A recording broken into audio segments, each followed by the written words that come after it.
realize the year is very short in terms of, you're right, it's March. What are we, 3 months into the year? 3.5 months in? But I had an interesting question today on Errol and the Bad Guy.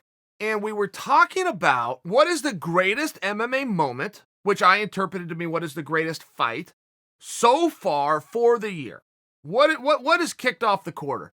And I think that you would have to look at Conor Mania.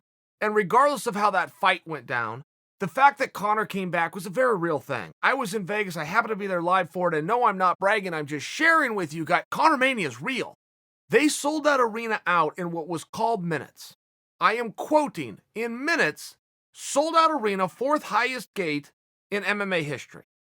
Now, I've heard of people selling out. I remember when the Rolling Stones sold out in less than 24 hours. I remember when Garth Brooks sold out in less than 60 minutes. This was such a quick sellout that nobody could even quantify how quick the sellout was.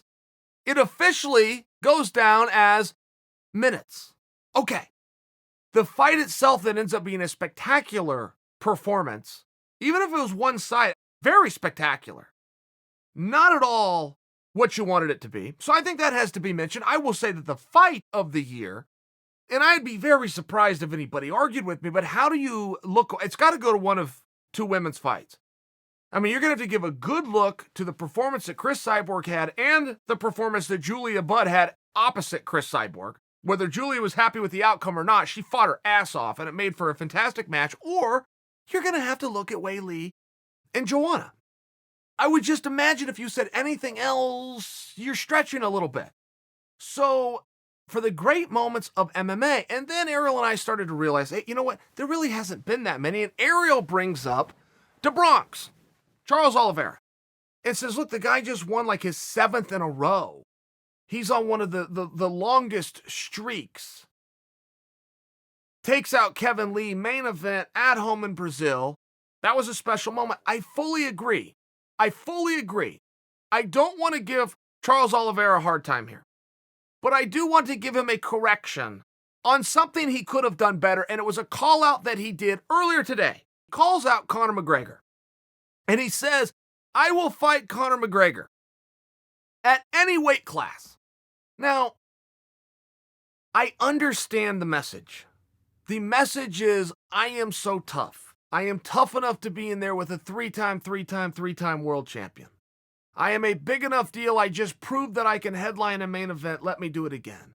Oh, and by the way, when you fight Conor, one hell of a paycheck comes with it. I'm a prize fighter after all. I get it, like the whole thing.